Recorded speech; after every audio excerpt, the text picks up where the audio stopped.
Euzu billahi mineşşeytanirracim. Bismillahirrahmanirrahim.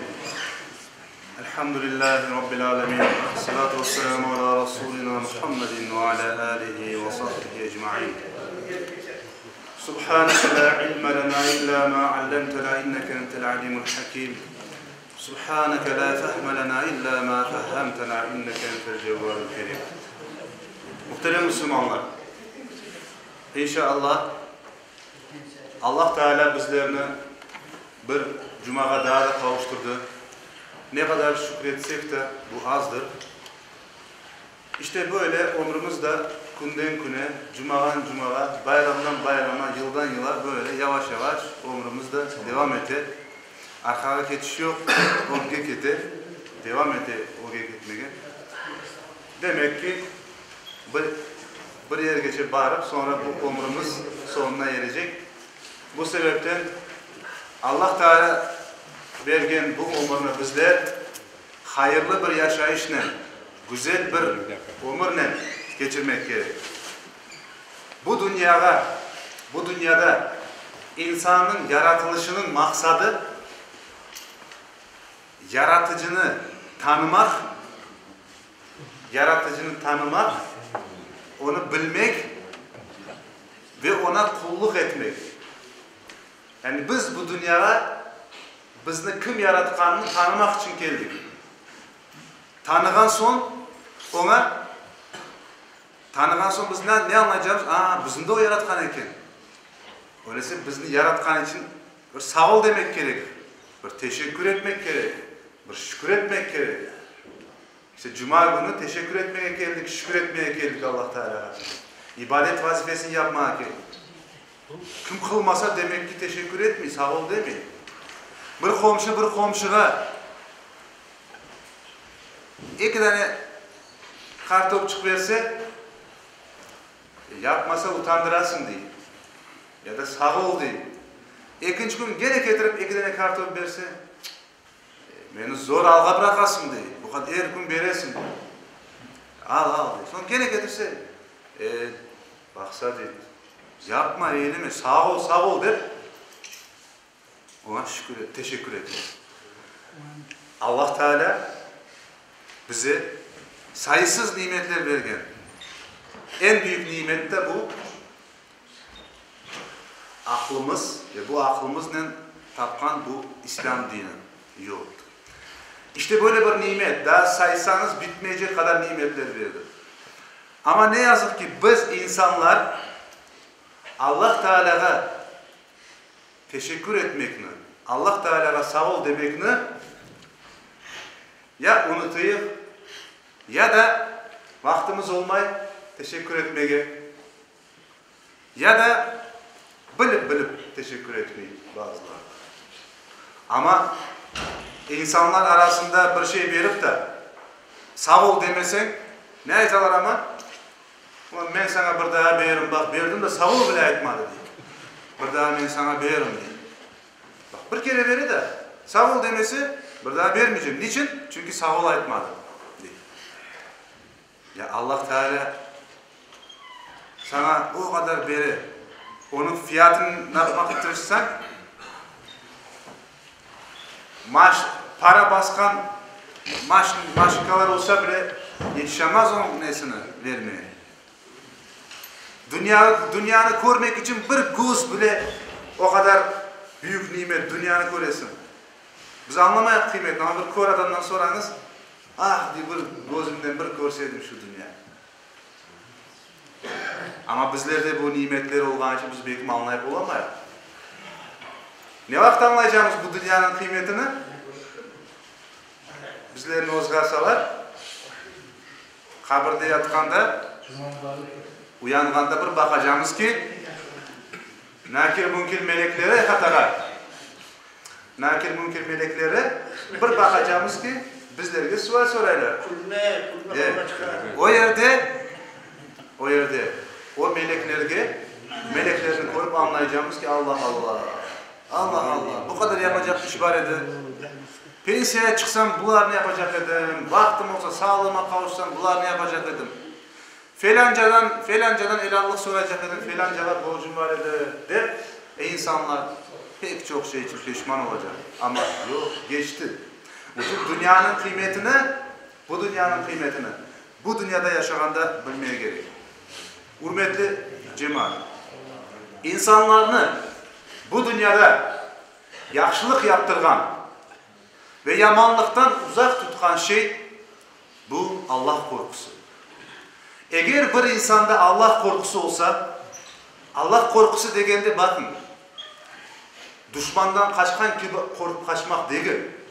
Allah korkusu, bir ana baba evladını ne kadar da ursa da ne yapsa da gene o bala ana babaya ondan yardım bekliyor, ona sığına, ondan yardım bekliyor, ona sarılar. Çünkü sevgi var. Korku sevgiyle beraber. İşte Allah korkusu da budur. Allah korkusu demek Allah'a karşı gelmekten korkmak. Eğer bir Müslüman sorarsan, ben Allah'a karşı gelmekten korkarım diye. Ama ne yazık ki çoğusunda sözde kalır. Allah'a karşı gelmekten korkan adam, o Allah'a karşı gelmemek için onun aytkanlarını yapmak gerek. İnsan bir yerde çalışsa, bir firmada olsun ya da bir organizasyonda olsun, oranın müdürü, büyüğü bir şey emretse, onun aytkanını yapmasa o müdür ne yapar? Bağışla çalışıp olamazsın ya da bağışla aylığını verme. Para alamazsın. Dünyada aslında bunları biz göremiz. Bu dünya çalışma yeri, öbür dünya aylık alma yeri. Bakın. Bu dünya çalışma yeri, çalışacağımız. Öbür dünyada mükafat alma yeri. Yani evet inşallah mükafat deyip ümit edeyim. Müslümanlar her daim Allah'tan ceza değil, mükafat işte onun için dua etti ve umut etti ki inşallah mükafat alırız dedi. Bu sebepten bizler Kur'an-ı Kerim'de Allah Teala'nın aytkan ki bakma Allah Teala ne buyuruyor? Bismillahirrahmanirrahim. Ya eyyühellezine amanu. Ey iman etkenler. Yani kimler? Sizler, bizler, özünün Müslüman, mümin saygan insanlar. Allah'tan korkun diye Allah Teala. Allah'tan korkun. İttakullah. Allah'tan korkun. Vel tanzur nefsun ma qaddamat li gadin. Ve her biriniz yarın için ne hazırlaganınıza bakın diye. Bak. Nasıl bir sözler. Allah Teala aytmagan 50 yıldan son ne hazırlaganınıza bakın. Yani ölümünü, ahiretini yarın deyip anlatar. Yani kısa vakit. Yarın ölmek mülkü. Öyle bir az vaktimiz olmak mülkü. Demek ki insan ne hazırlaganına, ne yapkanına bakmak gerek. Öyle bir kısa bir soru. Yarın. Yani bugün demin gelecekini anlatmak için Allah Teala yarın değil. Çünkü yarın ölmese belki ondan sonraki yarın. Belki ondan sonraki yarın. Eğer ölgen gün o evvelki günge göre yarın olur. Mesela bugün için biz dün yarın deyip aytaydık. Bugün için. Yarın daha gelmedi ama için yarın deyip. Yarın önce bugün olacak. Onun için yarın olmasa o birisi yarın.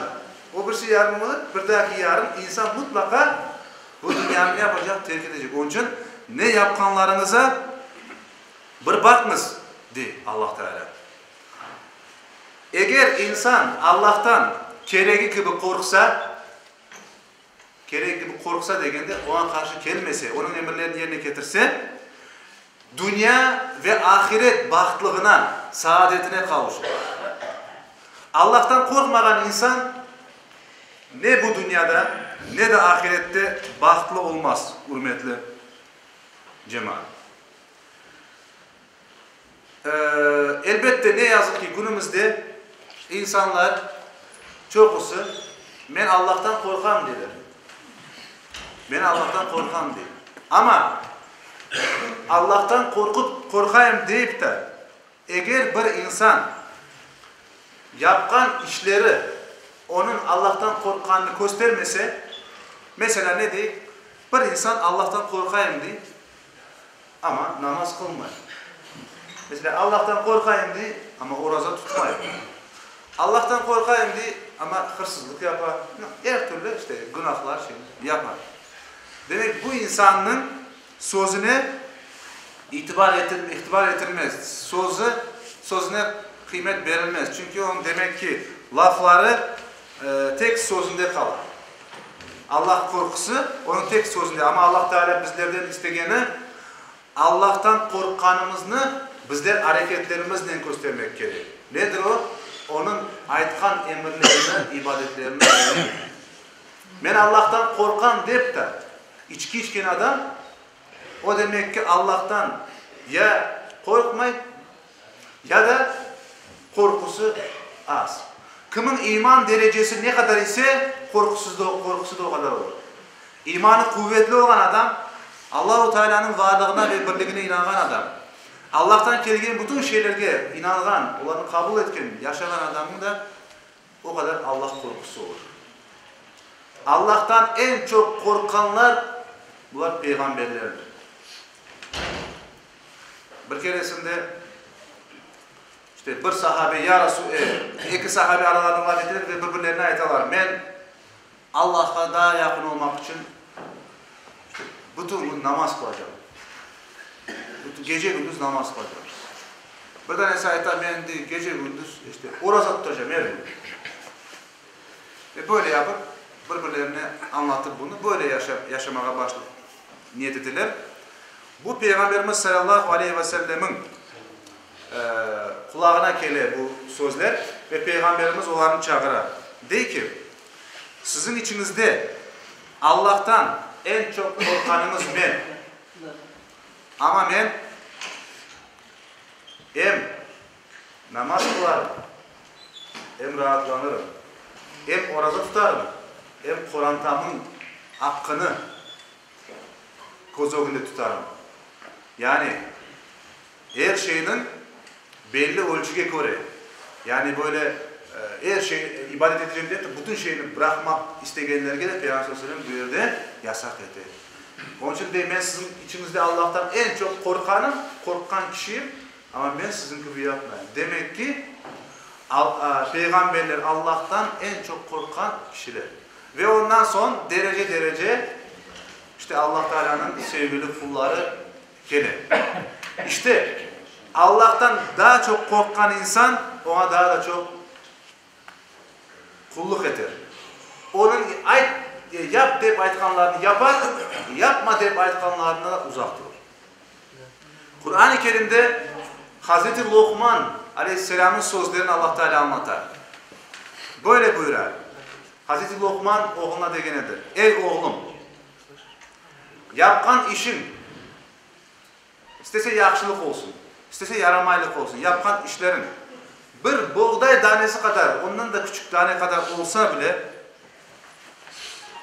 bir kayanın içinde bile o işini yapsan bile, bir denizin tübünde bile yapsan bile, göklerde bile yapsan onu, nerede yapsan ya, dağın içinde saklandın mı, kimse görmediğin yerde mi, denizin tübünde mi, ya da göklerde mi, ne yerde yapsan yap değil. Allah senin o işinin karşına çıkaracak. İstesen yaxşı iş olsun, istesen yaman iş yapkan ol, Allah Teala kıyamet günü o işini senin karşına çıkaracak. Bana sen bunu yapkan edin. Bana bak ne yaptın deyip karşına çıkaracak. Onun için Allah Teala bütün inceliklerini pek yaxşı bilendir der buyurdu. Allah Teala her şeyini pek yaxşı bilen. Hürmetli cemaat, Allah korkusu, yüreğinde Allah korkusu olan bir insan tek haftada bir kere Allah'ın aklına getirmez. Ya da tek ayda bir kere Allah'ın aklına getirmez. Ya da tek bayramdan bayrama Allah'ın aklına getirmez. Allah korkusu olan insan, mesela sen sabahın neden başlana deyip sorayım. Sen sabahın neden başlana deyip sorayım. Bir filcan kahveden, bir filcan çaydan, bir filcan her şey say ama namaz yok. Bir Müslümanın, bir müminin sabah namazından başlar. sabah uyanganda bizlerini tiriltken Allah'a şükürler olsun deb uyanır. Ölümden son tiriltken Allah'a şükürler olsun deb uyanır. Ve en evvela yapacağı iş abdest alıp Rabbine borcunu yerine getirir. İşte Allah korkusu olan insan böyle yapar. Yanında birisi var mı, yok mu ona bakmaz. Bir oz olganda da o bilir ki Allah olganı bu yeterlidir.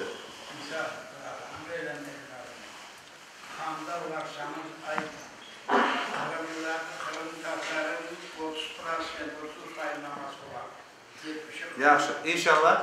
Demek ki Allah razı olsun, güzel bir hatırlatma yaptınız. Demek ki 30% kıla olsa, 70% kılmay olsa, o kılgan 30% 70%'ge anlatacak. Ve inşallah bu 30% bir vakitte de 1% eder. Ama 30% oldu. Şimdi bu 30%'de başka 30%'ni getirecek. Yavaş yavaş ne olacak? Çukurga düşken adama el verecek, anlatacak ve yardımcı olacak. Bu dünyada olganda bir adam çukurga düşüp ketse ya da misal alayım, bir yerde yangın var. Yangın Rusça pajar diler yangına. Şimdi belki bazıları ama yangın. Bu yangın olganda biz görsek birisi yana ateşte. Biz orada o ateşini görsek biz hiç sorayık mı? Bu tanış mı, tanış değil mi? O yerde o sual sorulmaz. Bu kim balası, nasıl kurtarayım mı, kurtarmayayım mı eken, bu tanış mı, değil mi eken deyip orada kimse sormayın. Ne yapar? Atla ya da gemi batar, su, adamlar boğulmaya başlar. Hangisi tanış eken, hangisini kurtarayım demiyor adam. Aklay başlar.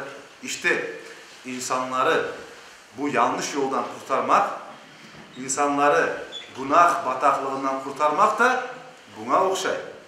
İnsan tanışımı anlatayım da o kurtulsun, kalanın ne olsa olsun değil.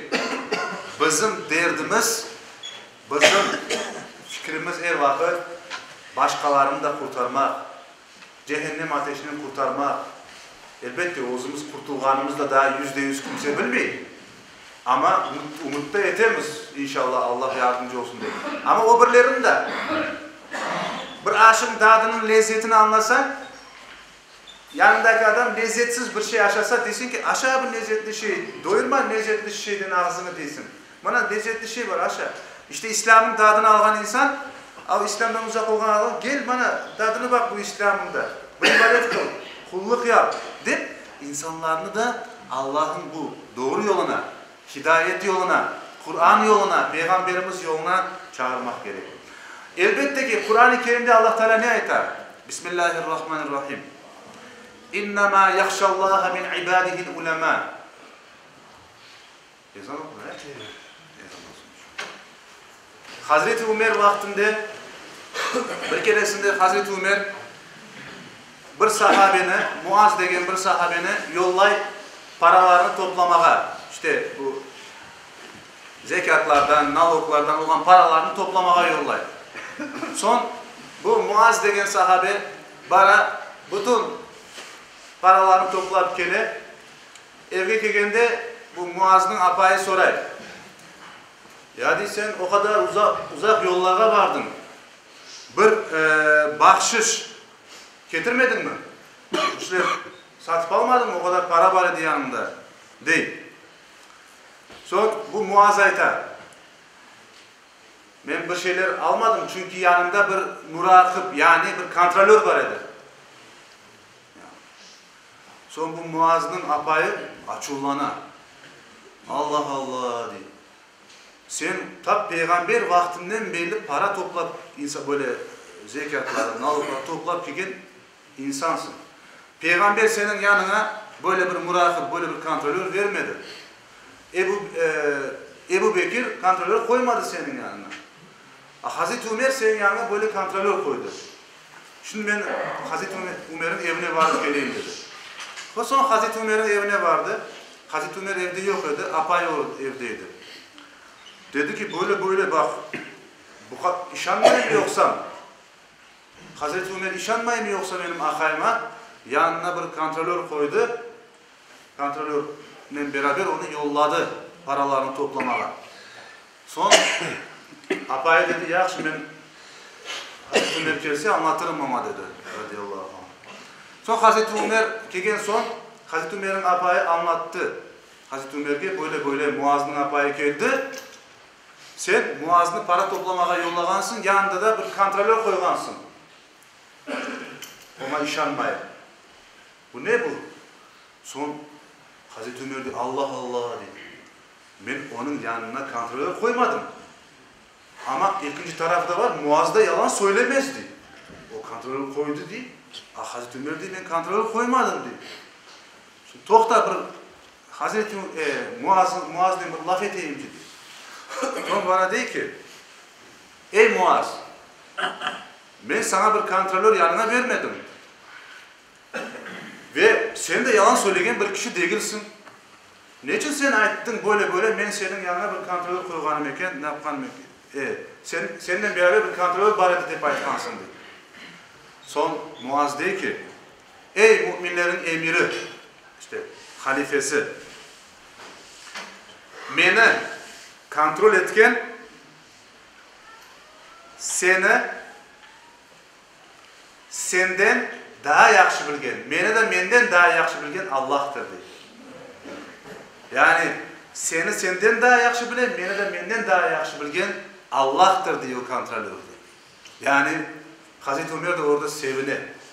Elhamdülillah. Böyle bir insan, böyle bir düşünce, böyle bir Allah korkusu. Herkes düşünmeye başladı. İnsan bir kontrol ama yok. Allah Teala daima yapkan işlerimizini köre, bile işte. Onun için Peygamberimiz ayette İttakillah haythu ma kunt. Ne yerde olsan ol, ne yerde kimse olmayan yerde, dağların içinde, taşların içinde, ormanın içinde, denizin dibinde, göklerde Allah'tan kork. Yani ona karşı gelme, onun emirlerini yerine getir. Allah'tan korkan insan gözünü haramdan kurçalar. Allah'tan korkan insan tilini o şekten, boş laftan kurçalar. Kulaklarını yaman eşitmekten kurçalar. Aklını da insanlar hakkında yaman düşünmekten kurçalar. Allah Teala cümlemizge hakiki Allah korkusunu elde etmeye nasip eylesin. Elhamdülillahi Rabbil Alemin. El Fatiha.